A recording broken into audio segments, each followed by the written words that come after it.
Ooh, smells like updog in here. What's up, dog and dogettes, and welcome to another episode of Drew's News Live. Kind of liking this Thursday weekend switch up since I get to cover stories from like the whole week rather than just like, I don't know, like the 5 days.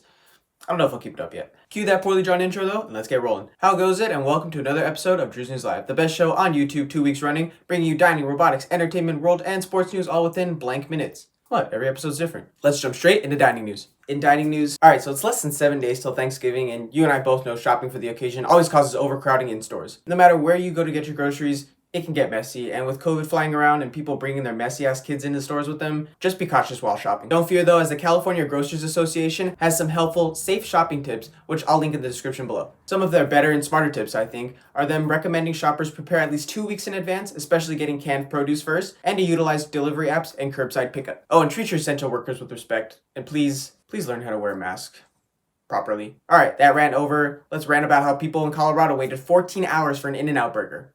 What? No, Andrew, don't rant. Just let it go. Everyone knows In-N-Out is good, but it's not like wait in your car, form a 2-mile radius around the drive-thru and cause highway jams because the kids won't shut up about the new In-N-Out opening, or you just want to try it for yourself and see what all the hype's about good. Yeah, it's a burger.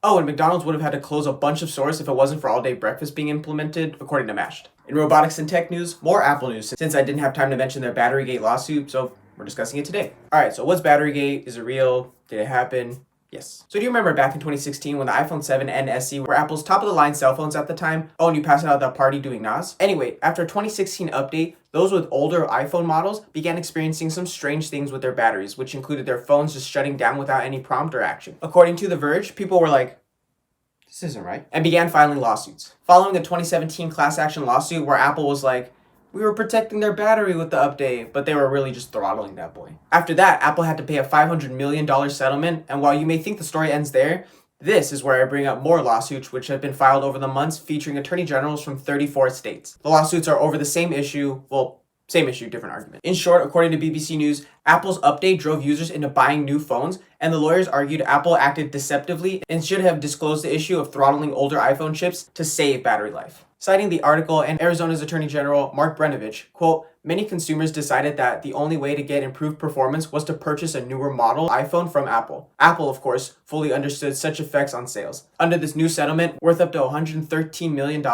Apple did not admit or disclose any wrongdoing. In entertainment news, you escaped this time, Tucker Carlson, having to apologize to viewers for some story you aired and that Trump retweeted.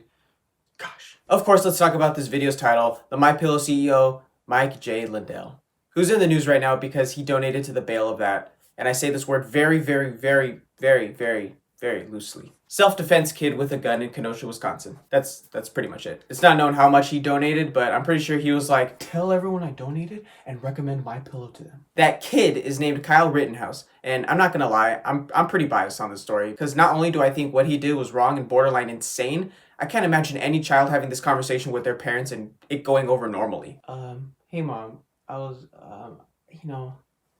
wondering, there's just a lot of like rioting and looting going on, and just a lot of businesses are like in the middle of it. Go ahead, son. What is it? I want to go to a completely different state, most likely the state next over, and with my AR-15 and just protect some businesses. Sure, son, let's get in the car. This junior cop child carrying a gun then gets put into a situation that was like, I don't know, not anywhere near his home state or any of his area's businesses, and then claims he fired a gun out of self-defense. Andrew, you didn't watch the video. Oh yeah, sadly I did, because I watched 2 people die and 1 get hurt because this kid he honestly just couldn't stay home. In world news, we're heading to Ethiopia, as The Guardian reports the country is on the brink of a civil war. According to the outlet, on November 4th, Ethiopian Prime Minister and Nobel Peace Prize holder Abiy Ahmed declared war on Ethiopia's Tigray People's Liberation Front, TPLF for short, after launching a military response because he claims the group had attacked the Northern Command.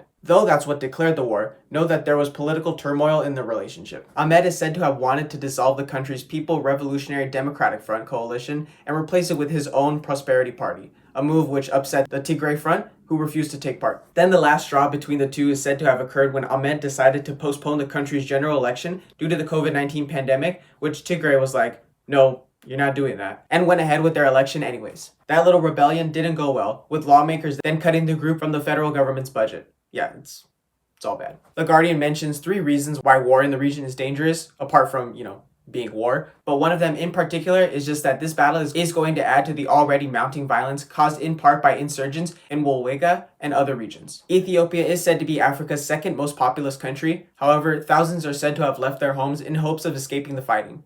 Many are reported to have gone to neighboring Sudan. And wrapping up with sports news, it's NBA draft and free agency deal time. Why Dwight Howard? Why? Also here with the top 10 draft picks this year, with LaMelo Ball surprisingly not the first pick. That luxury went to Georgia's 19-year-old freshman shooting guard, Anthony Edwards, who definitely has a brighter future ahead of him than I do. Please, someone just hire me. Also, the NBA season is set to start next month, with the Toronto Raptors forced to move to South Florida for the time being since the US-Canada border is closed. Awkward. In soccer, Pep couldn't get it together, lost to Tottenham, and now Man City is 11th in the league, with Spurs now in first.